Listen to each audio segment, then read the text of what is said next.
Praise the Lord.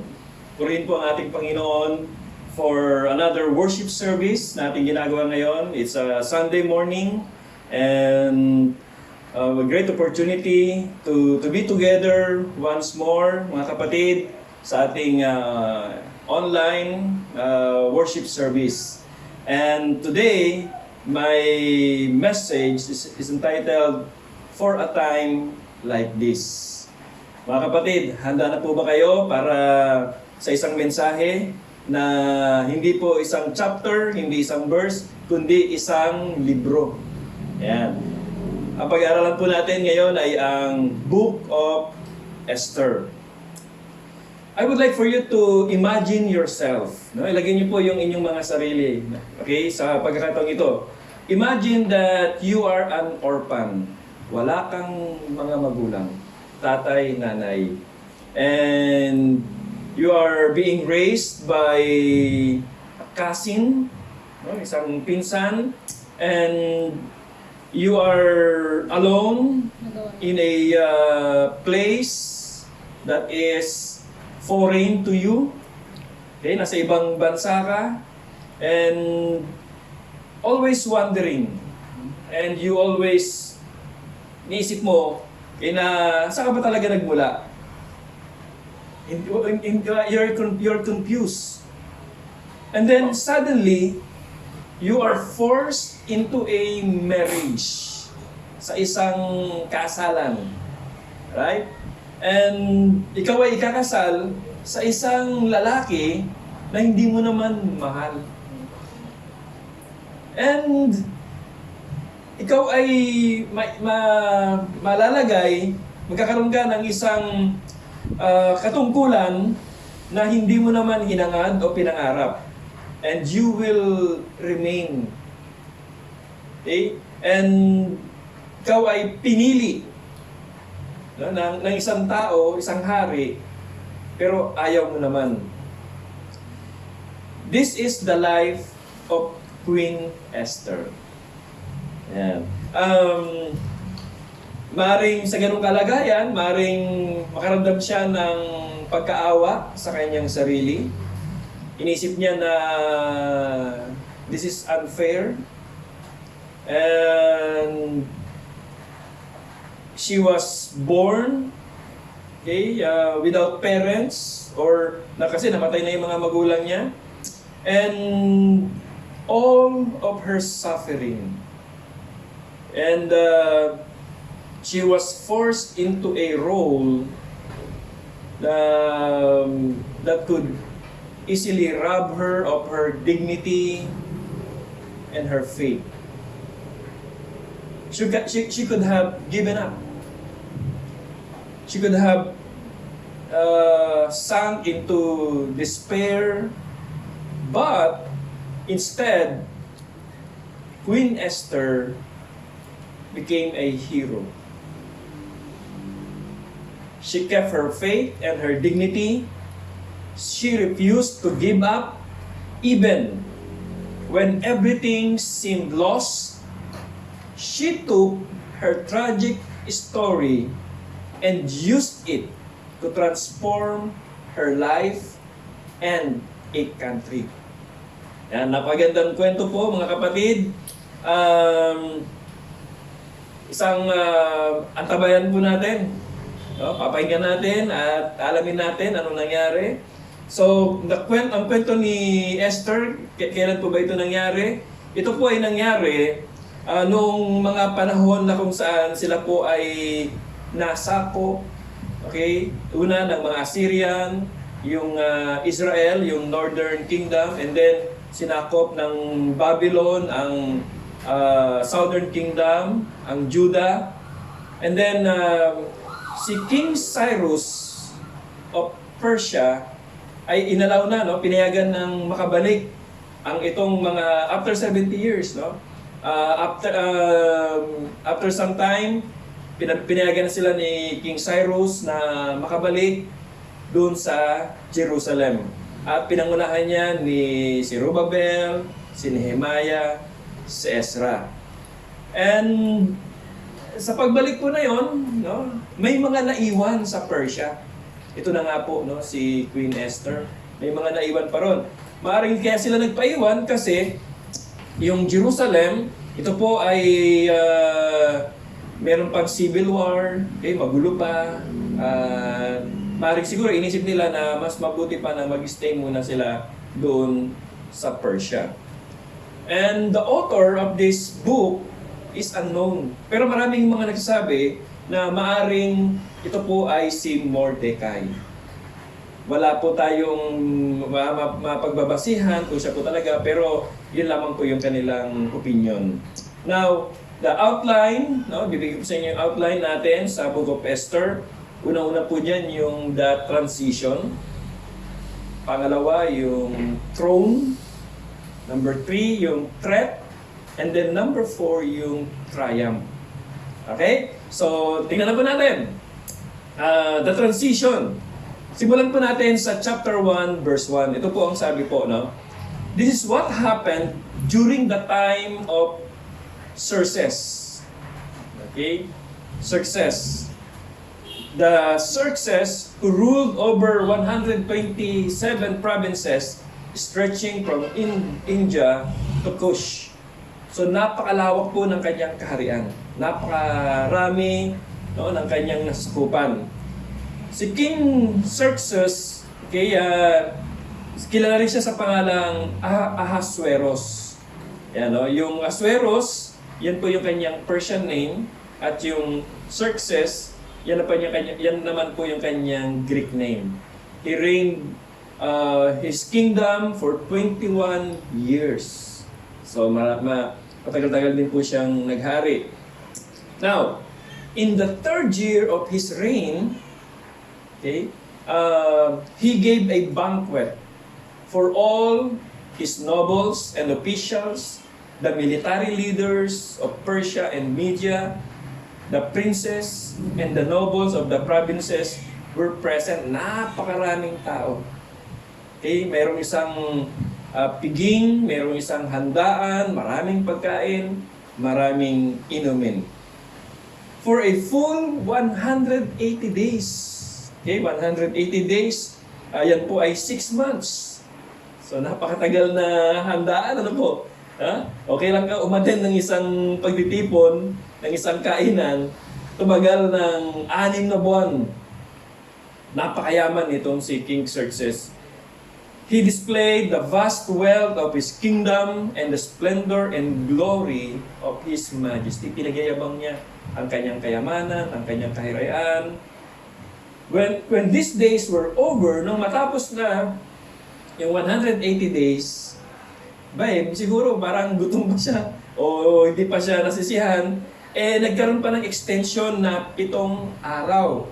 Okay? When these days were over, the king gave a banquet lasting 7 days in the enclosed garden of the king's palace for all the people from the least to the greatest who were in the citadel of Susa. Okay, yung Susa po, yun po yung city na kung saan ay nandun yung kanyang kaharian.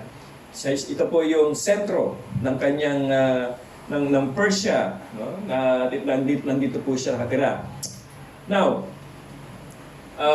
si Queen Vashti, okay? Si Queen Vashti, meron din siyang sariling handaan, no? Also gave a banquet for the women in the royal palace of King Xerxes. Now, on the 7th day, when King Xerxes was in high spirits from wine, medyo nalalasing na, he commanded the 7 eunuchs to serve him. Mehuman, Bista, Harbona, Bigta, Abagta, Setar, and Karkas to bring before him Queen Vashti. No? Pinatawag niya ang reyna. Wearing her royal crown in order to display her beauty to the people and nobles, for she was lovely to look at. Gusto naman niyang, after niyang ipagyabang ang kanyang nasakupan, ang kanyang kayamanan, mga kaharian, at ngayon naman, gusto niyang ipakita ang reyna. But, when the attendants delivered the king's command, Queen Vashti refused to come. Then, the king became furious and burned with anger. Okay, no? So nagalit ang hari dahil hindi sumunod. So nakita natin dito na si Queen Vashti medyo hard-headed, no? Matigas din ito. Okay, hari ang nagpatawag. Gusto niyang ipakita ang kanyang kagandahan sa kanyang mga kaibigan, pero hindi po siya tumalima. Kaya po, si King Xerxes, siya po ay nagalit, and pinatawag niya ang kanyang mga royal advisors, at naisip nila, no, naisip nila na palitan na itong si Queen Vashti. Kaya nagkaroon ng kasulatan na magkakaroon na ipapatawag ang lahat ng mga pinakamagandang dalaga sa lahat ng nasasakupan ng hari na ito. At nagkaroon ng sinatawag natin ng beauty pageant. Lahat sila ay dinala doon sa kaharian, at isa-isa sila na inaharap sa hari na ito upang siya'y makapili. Pangalawa, the throne. Now, there was in the citadel of Susa a Jew of the tribe of Benjamin. Okay, remember the 12 tribes and Benjamin. Okay, so yung bunsong anak ni Jacob. And sino yung unang hari ng Israel na isang Benjamite? Kilala nyo? Yan po ay si King Saul. Yan. So itong si named Mordecai, no? Ang pangalan niya si Mordecai, son of Hair, the son of Shimei, the son of Kish. So directly related itong si Mordecai kay King Saul, no? The first king of Israel. Itong si Mordecai, no, who had been carried into exile from Jerusalem by Nebuchadnezzar, king of Babylon, among those taken captive with Jehoiakim, king of Judah. Alright, so nung sinakop ni Nebuchadnezzar, the king of Babylon, ang Jerusalem, kasama po itong si Mordecai na nahuli, o ibinala sa Babylon. Mordecai had a cousin, meron siyang pinsan, named Hadassah. Okay? Whom she had brought up because she had neither father nor mother. This young woman, who was also known as Esther, had a lovely figure and was beautiful. Mordecai had taken her as his own daughter when her father and mother died. So ito pa lang si Mordecai, no? Meron siyang kasama na bukod sa hari na si Chin. Medyo mahirap mag-isip. Okay, sorry po. No? So ngayon, itong si Mordecai, meron siyang pinsan, okay? Yung kanyang Hebrew name ay Hadassah. Yan. At yung kanyang Persian name ay Esther, meaning star. So, ganun pa, hindi po ba?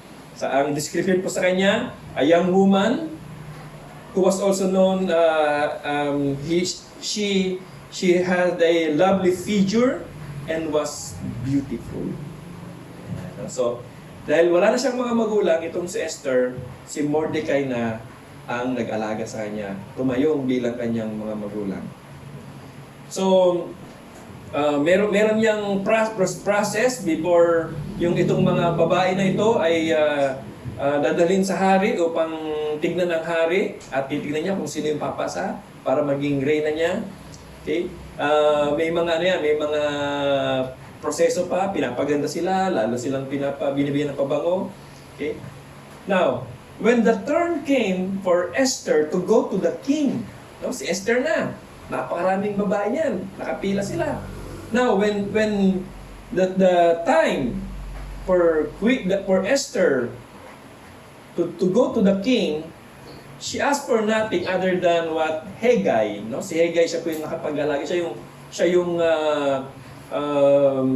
responsible sa lahat ng mga babae na ito.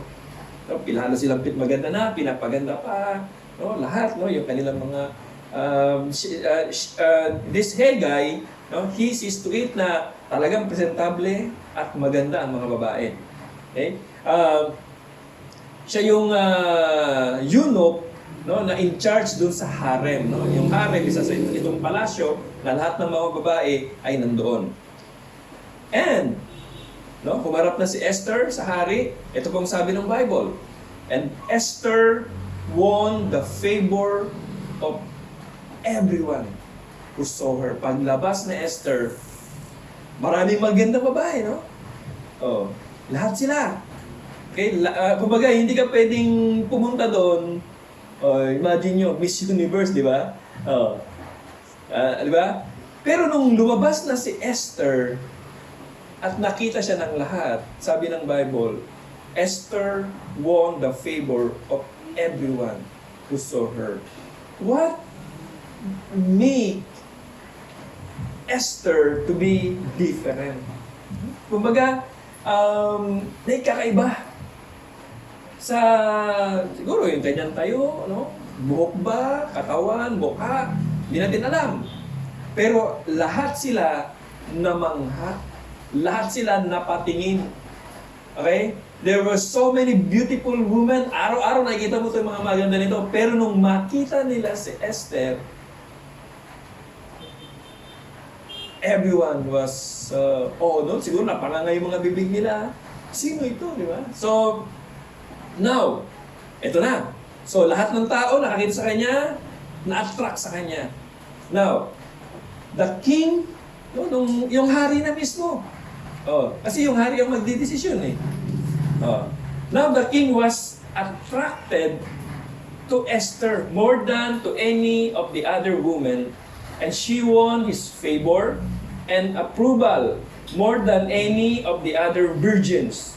So, he set a royal crown on her head and made her queen instead of Vashti. Can you imagine, sa isang paligsahan, no? Just imagine, no? Sabi ko, Miss Universe. Nung makita na itong si Esther, tapos na ang paligsahan, finish, may nanalo na. Ganun po ang nangyari. Hindi na kinakailangan pang tignan ng hari yung iba pang mga kandidata. Nung makita siya ng hari, immediately, na-attract yung hari, na in love, ganon. No, dahil sobrang ganda nito. Ano ba yung klase? Ano ba yung itsura nitong Esther na ito? Na lahat ng magaganda nandiyan na, nakapila na, wala kang makita siguro na, di ba? Lahat ng maganda sa lahat ng nasukupan ni Xerxes, nandun na lahat. Pero nung nag-stand out itong si Esther, natatangi talaga siya, nag-iisa sa lahat ng mga magandang babae doon. Kaya nung makita siya ng hari, immediately, pinili niya na itong si Esther para maging reyna niya. Nilagay ang korona at tapos na ang paligsahan. At naging masaya. Sana. Pero hindi po ganun din na nangyari. Kasi merong threat. After these events, no, so nakoronohan na ng ang bagong reyna, si Esther. At pagkatapos noon, sabi doon, King Xerxes honored Haman. Yan. Si Haman, son of Hamedata, the Agagite, elevating him and giving him a seat of honor higher than that of all the other nobles. So, ito pong si Haman, isa po siyang noble, no? Official sa kapalasyo. But, itong si Haring Xerxes, no? Na-please siya kay Haman at siya ay na-promote sa pinakamataas na posisyon. Siguro masabi natin, pangalawa sa hari. Siya na yung pinakamakapangyarihan. Siya na yung, kumbaga, siya na yung prime minister. Siya na yung mamamahala. Sino po ba itong si Haman? Gusto kong kilalanin natin to. Si Haman po, sabi po rito, no, ang description sa kanya, isa siyang Agagite. Yan. Ano po ba yung Agagite? Ang mga Agagite po, sila po yung mga Amalekites. Yan. So, no, kung naalala po ninyo, itong mga Amalekites, Balikan po natin sandali, no? Doon sa Egypt, through Moses, sa pamagitan ni Moses, ay pinatakas ang Israelites, no? Ang Jewish people doon sa Egypt. Itong mga Amalekites, sila ay kinalaban. No? Kumbaga, nagkaroon ng war between the Israelites and the Amalekites. Naalala nyo nung si Moses, kailangan niya pag itaas ang kanyang kamay para sila'y manalo at pag binababa niya, sila'y natatalo. Dahil po doon, sila'y sinumpa ng Diyos, itong mga Amalekites, to be destroyed. Lilipulin sila ng Panginoon. Cursed sila eh. Now, in 1 Samuel 15, inutusan ng Panginoon si King Saul na lipulin ang mga Amalekites. Pero hindi tumupad si King Saul. Hindi niya pinatay si King Agag. Kaya nagalit si Samuel. Diba? O, sabi nga ni Samuel, to obey is better than sacrifice. Kaya, nung hindi pinatay ni King Saul, si King Agag, si Samuel ang pumatay kay King Agag. So, itong si Haman, lolo niya si King Agag, isang Amalekites. Now, verse 2, no? Chapter 3, verse 2.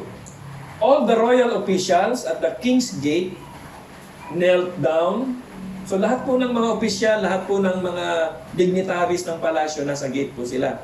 Ito pong gate po na ito, dito po ginagawa ang mga pagdinig, dito po yung lahat ng mga may problema, dito po. Okay, parang ito po yung kanilang courtroom ng mga panahon na yon. So nandun po lahat ng mga dignitaries. All the royal officials at the king gates knelt down. Lahat, pag dumarating si Haman, lahat sila lumuluhod. And paid honor to Haman, for the king had commanded this concerning him. But Mordecai. So, si Mordecai, nandun din po siya. Isa na rin siya sa mga, siguro dahil si Esther ay isa ng reyna, maaaring na-appoint na itong si Mordecai para mapasama na doon sa mga dignitaries na yan, ano? Sa mga royal officials. Pero si Mordecai, hindi siya lumuluhod. Di ba? Itong si Haman, tsaka si Mordecai, meron silang parang sabihin natin malalim na karanasan sa bawat isa. When Haman saw, verse 5, no, chapter 3, verse 5, when Haman saw, nung makita niya ni Haman na itong si Mordecai ay hindi lumuluhod, okay, would not kneel down or pay him honor, he was enraged.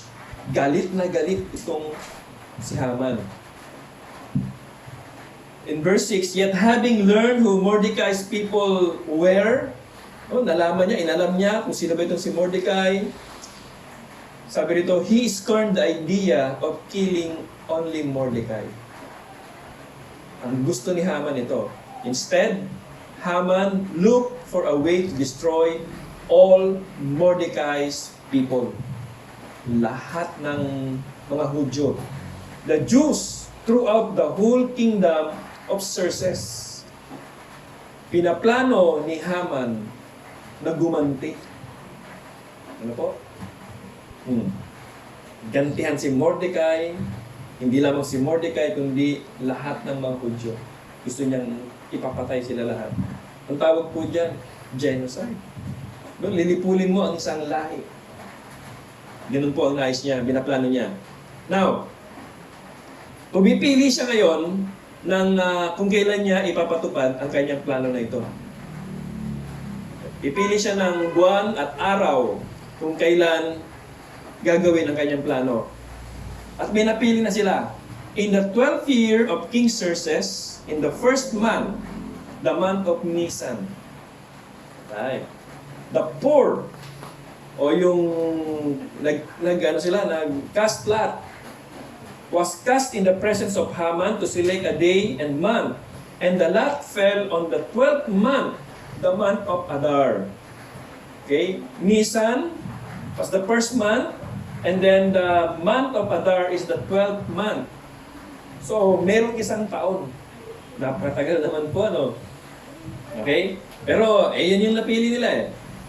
Now, Haman said to King Xerxes, "There is a certain people dispersed among the peoples in all the provinces of your kingdom, who keep themselves separate. Their customs are different from those of all people, and they do not obey the king's laws. It is not in the king's best interest to tolerate them." Nagsumbong na itong si Haman sa hari tungkol sa mga Hudyo. Okay? "If it pleases the king, let a decree be issued to destroy them. And I will give 10,000 talents of silver to the king's administrators for the royal treasury." So, nagkaroon pa ng kumbaga yung pera. Meron pang 10,000 talents. Yung talents, bigat po yung timbang. 10,000 talents of silver to the king's administrator for the royal treasury. May pera kasama. So the king took his signet ring, authority, from his finger and gave it to Haman, son of Hamedata, the Agagite, the enemy of the Jews. At nagkaroon ng kasulatan, gumawa ng kasulatan, at ito'y pinadala sa lahat ng mga probinsya na in the month of Adar, kailangan patayin ang lahat ng mga Hudyo. Nakakalungkot po, ano? Na sa history ng mga Hudyo, there are, actually, sa history po natin, maraming beses na pinanong gawin na lipulin ang mga Jewish people. Fourthly, the triumph.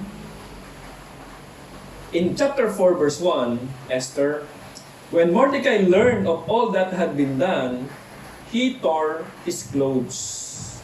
Nung marinig ni Mordecai at mabasa niya ang kasulatan tungkol dito sa ginawa ni Haman na pagpatay sa lahat ng mga Hudyo, sinira niya ang kanyang damit, put on sackcloth and ashes, and went out into the city wailing loudly and bitterly. So nalungkot at siya po ay yung po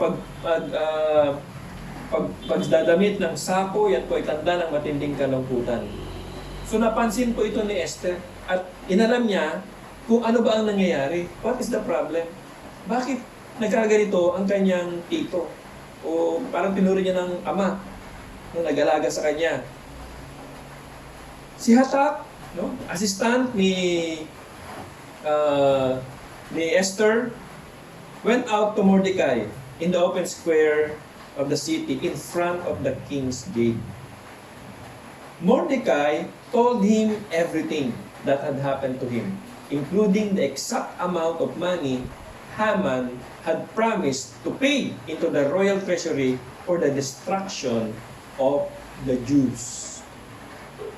He also gave him a copy of the text of the edict for their annihilation, which had been published in Susa, to show to Esther and explain it to her, and he told him to instruct her to go into the king's presence to beg for mercy and plead with him for his people. Ang instruction ni Mordecai para kay Esther, kailangan niya makipagkita sa hari at kailangan ipaalam kung ano nagiging problema. Kasi mamamatay sila. At hindi lang sila kundi ang lahat ng kababayan nila. Kaya lang, hindi po ganun kadali yun na haharap sa hari. Kasi mayroong ruling sa palasyo na kapag ikaw ay pumunta sa harapan ng hari nang hindi ka pinapatawag, pwede kang mamatay. At sabi ni Esther, It's been 30 days, no? Almost a month na hindi ako pinapatawag ng hari. Okay? So dito, masabi natin na parang may problema. Oh, na for 30 days, hindi ako gustong makita ng hari. Tapos ngayon pinapupunta mo ako. Mamatay ako.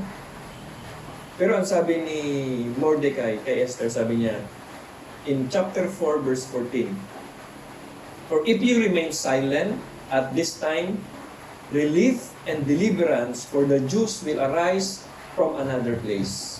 But you and your father's family will perish. And who knows, but that you have come to your royal position for such a time as this." Yun po pala, no? Oh. Ang hamon kay Esther ay harapin mo ang hari. Kasi nilagay ka dyan ng Panginoon for a reason. Kaya nga po, ang sabi naman ni Esther, ang instruction, ang binalik naman niya ang instruction kay Mordecai, okay, tipunin mo ang mga kababayan natin, kayo'y mag-fasting, mag-pray, 3 days. After 3 days, haharap ako sa hari, bahala na. If I perish, I perish. Katapang, ano po. In chapter 5, verse 1, on the 3rd day, ito na, no? So, after nila mag-fasting, mag-pray, lahat ng mga kababayan nila, on the 3rd day, Esther put on her royal robes. Yeah. And stood in the inner court of the palace, in front of the king's hall. The king was sitting on his royal throne in the hall, facing the entrance. Bawal po siya doon. Kung hindi siya pinapatawag, mamamatay po siya. Kung hindi magustuhan ng hari yung kanyang gesture, instantly, mamamatay po siya. Now, nakita ng hari si Esther. When he saw Queen Esther standing in the court, he was pleased with her and held out to her the gold scepter. No? Mayroong, yung mga hari, mayroon silang hawak na tungkod.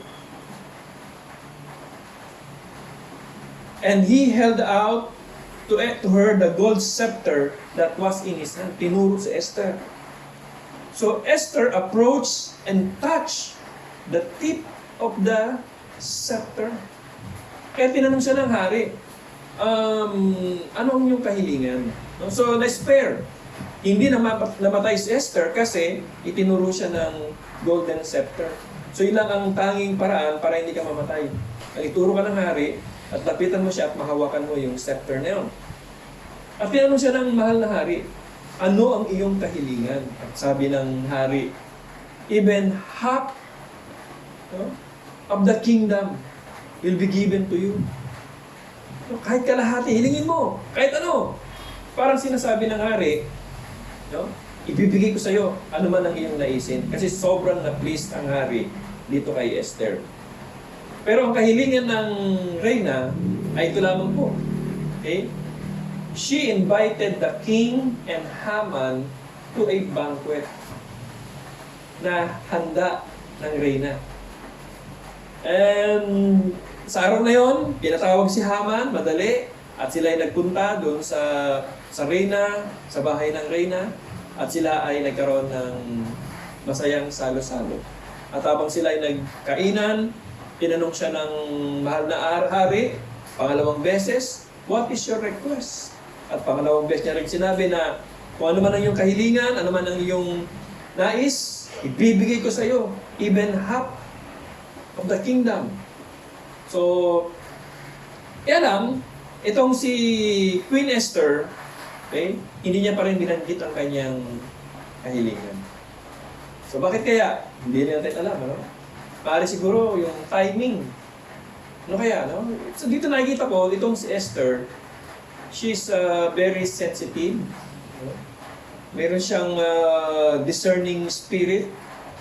Kung kailan niya bibitawan yung kanyang request na isabihin sa hari na ito.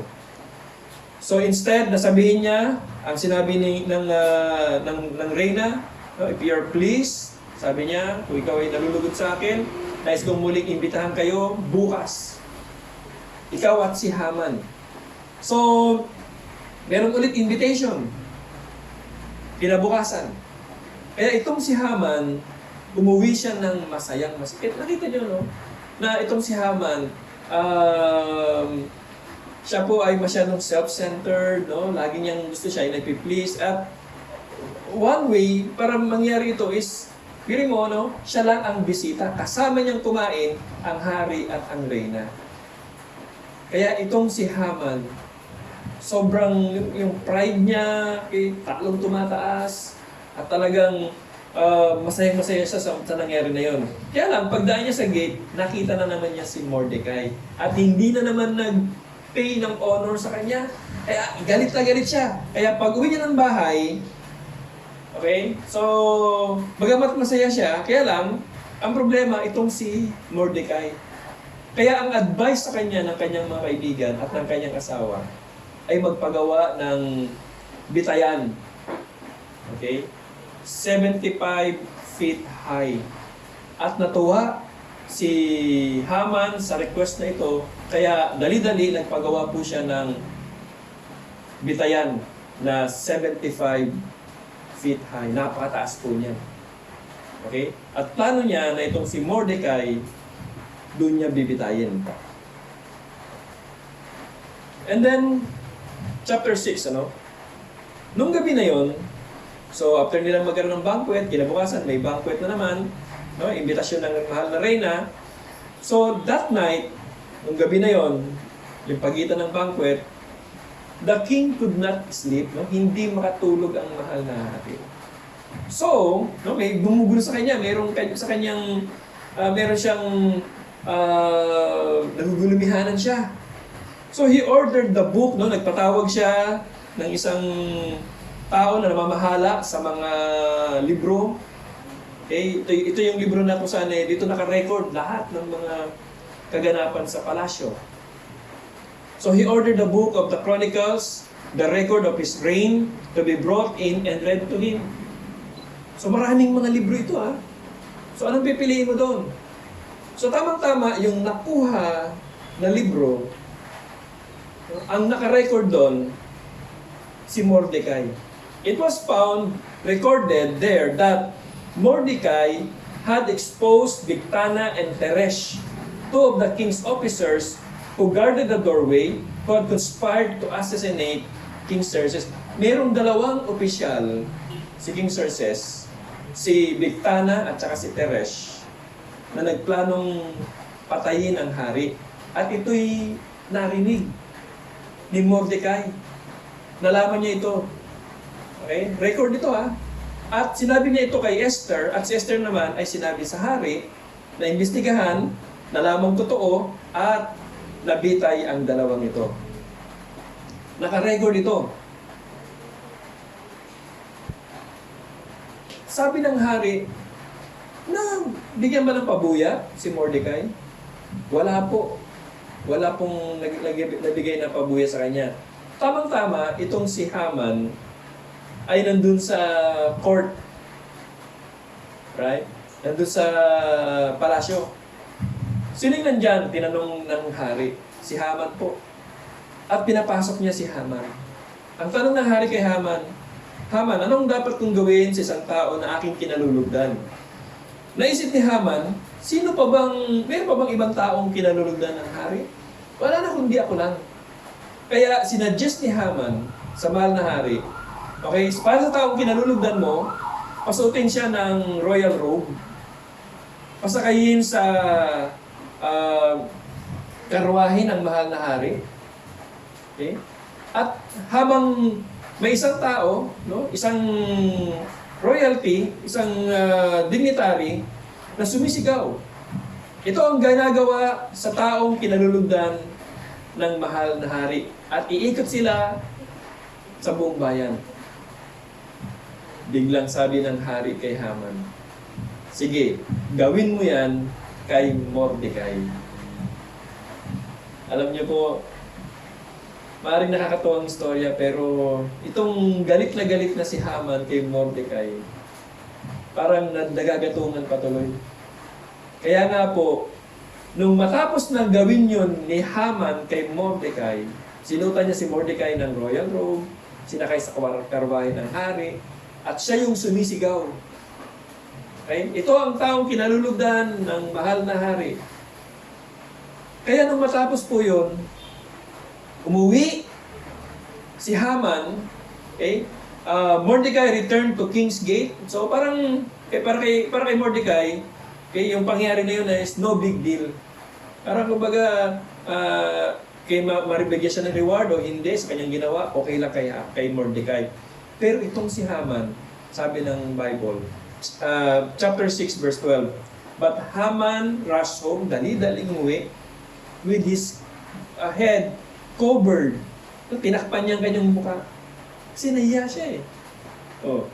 Nakabalandray mukha niya doon. Pag-uwi niya, no, sinabi niya sa kanyang asawa, si Zeresh, told Zeresh his wife and all his friends everything that had happened to him. Ano nangyari na yun? Pumunta siya sa palasyo para hingin na, no? Na kumbaga yung nagawa na yung bitayan, bibitayin niya doon si Mordecai, hingi lang siya ng permission sa hari. Pero nangyari, nabaliktad pa ang sitwasyon. In-honor niya pa ngayon si Mordecai. His advisors, his wife, Zeresh, said to him, ito pong sabi nila, since Mordecai, before whom your downfall has started, is of Jewish origin, you cannot stand against him. You will surely come to ruin. Kilala nila ang mga Hudyo. In fact, kinakatakutan ang mga Hudyo. Bakit nila sinabi ito? Kay Haman. Okay? Now, while they were still talking with him, the king's eunuchs arrived and hurried Haman away to the banquet Esther had prepared. Naalala niyo, no? Diba? Kahapon, merong banquet, nandun si Haman, ang mahal na hari. Inimbitahan ulit sila sa another banquet, at yun na yun. Kaya, habang si Haman, pinag-isipan niya pa kung anong nangyari, mga kaganapan, dinala na siya ng mga opisyal ng palasyo para pumunta doon sa banquet ng reyna. Magulo pang isip niya. Hindi pa siya nakaka-get over, nakaka-move on sa pangyayari na yun. Eto na naman. At habang sila ay kumakain, imagine nandun si Haman, tatlo lang sila. Si Haman, ang hari, at ang reyna. At tinanong ulit, habang sila ay kumakain, maaaring si Haman, tahimik siya, maaaring siguro, no, na hindi siya makangiti masyado, at talagang very confused pa siya sa mga nangyari. At inisip niya rin kung ano yung sinabi ng kanyang asawa. Na itong si Mordecai, ito yung kanyang downfall. Okay? Pero sa mga sandaling yun, nais niya munang kalimutan ng lahat ng yun, gusto niya mag-concentrate sa harapan ng hari at ng reyna. At muli, tinanong ng hari, itong si Esther, ano bang yung kahilingan? Inulit ng hari, sabi niya, i-request mo lang, kahit ano, even half of the kingdom. Ang sabi ni Esther, mahal na hari, ayaw na sana kitang gambalain. May problema ako. Kung ang problemang ito ay maliit lang, hindi na sana kita kailangang gambalain. Pero may gustong pumatay sa akin at sa aking mga kalahi. Sabi niya. Abang itong si Haman, nag-usap yung reyna at yung hari, si Haman ay kumakain. No, siguro sa problema niya, nagugutom siya, ganun ba? At ito ngayon, no? Ngayon, ang sagot ng reyna sa hari, sabi niya, may nais pumatay sa akin. Sino yun? Sino yung nag-nais pumatay sa'yo? Walang iba, kundi iyang si Haman. Napakasama niyan. Nung tinuro ng reyna si Haman, imagine nyo, no? Si Haman, no? Siguro may chicken pa sa labi niya, at bigla siya napatingin, napanganga siya. Hindi niya alam kung anong nangyayari. Sa sobrang galit ng hari, siya ay umalis. Lumabas siya. doon sa dining area nila. Pumunta muna sa garden. At dahil sa alam na ni Haman kung anong mangyayari sa kanya, siya ay lumapit sa reyna at humihingi ng tawad. At yung sobrang, siguro, nahawakan niya na yung reyna. At nung muling pumasok ang hari, nang makita niya si Haman na nasa harapan ng reyna, ang sabi ng hari, at mukhang gusto niya pang gahasain ang reyna sa harapan ko. Nung pagkasabi na yun ng hari, agad na tinakpan ang ulo nitong si Haman. In verse 9, then Harbona, one of the eunuchs attending the king, said, a pole reaching to a height of 50 cubits, no, that is 75 feet, stand by Haman's house. He had it set up for Mordecai, who spoke up to help the king. The king said, impale him on it. So they impaled Haman on the pole he had set up for Mordecai. Then the king's fury subsided.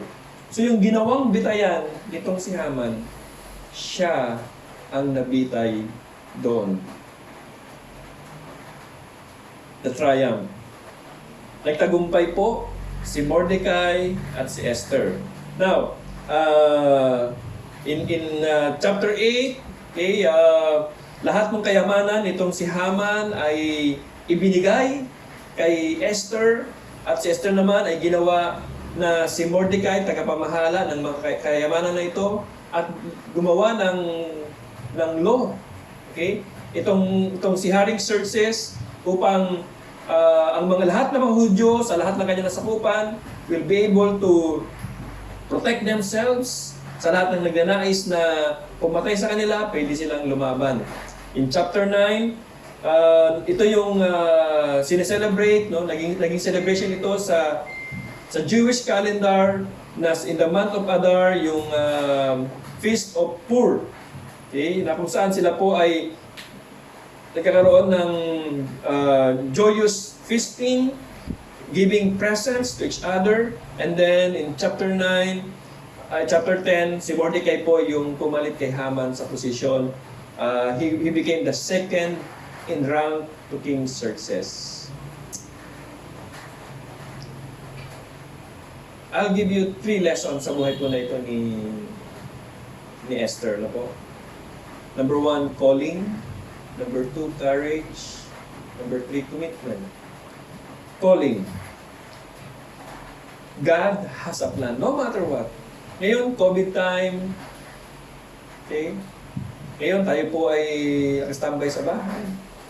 Ang church, sarado. Mga mall.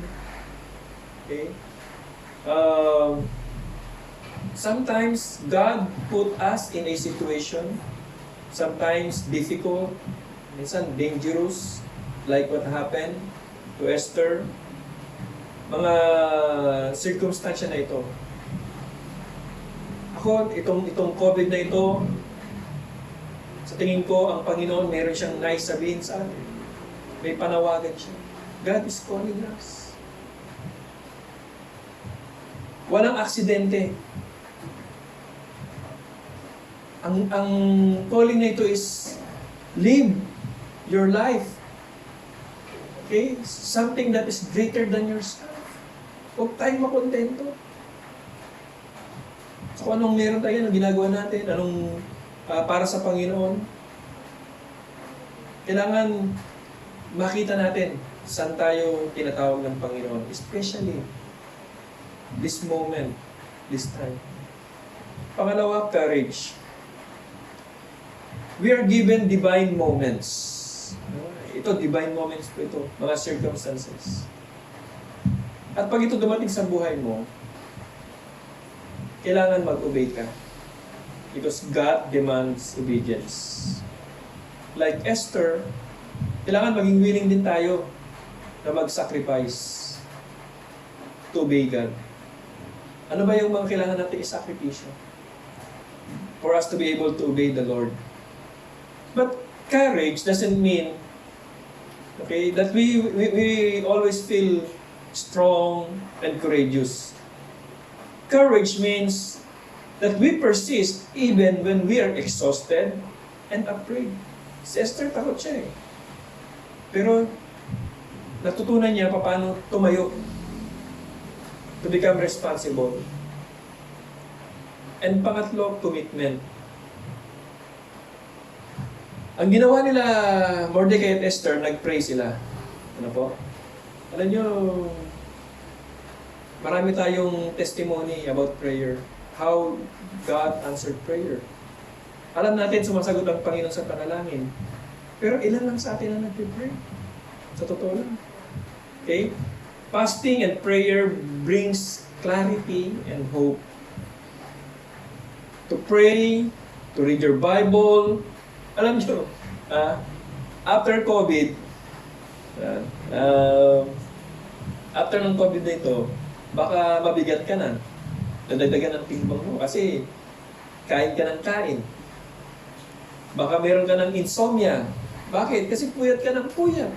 Ano mga pinagpupuyatan mo? Okay? Lahat ng mga pelikula, mga movie series, napanood mo na. Pero ang Biblia, nabasa mo na ba? Yan ang tanong. Ano po? Hindi mo walang binabasa yung Bible. Yung iba, panay lang ang FB, okay, Facebook, social media. Kaya kung ano na napupulot, kung ano na mga pinopost, ingat tayo mga kapatid sa mga pinopost natin. Tandaan niyo po ito, no? Higit na mahalaga ang patotoo mo. Your testimony is too important. Okay? Mas higit na mahalaga ang testimony mo kesa kung ano ang opinion mo. Yeah. Ngayon, naglalabasan, di ba? Tungkol sa ECQ, kailan ba ito titigil? Meron tayong SAP. Okay? Maraming mga reklamo. Ano pa, dumagdag pa yung ABS-CBN, kanya-kanyang mga opinion. May mga nakita tayong mga pulis na nagiinuman, etc. etc. Okay? Ang daming mga issue ngayon. Pero, okay, maging maingat po tayo sa lahat ng ating mga ipinopost. Mga kapatid, tandaan po natin, paghandaan natin ang pagbabalik natin sa church. Dapat, mas lalo tayong malago, committed, at malalim sa ating pananampalataya sa Panginoon. Dapat mas maganda ang ating pagkakristyano kaysa nung wala pang COVID.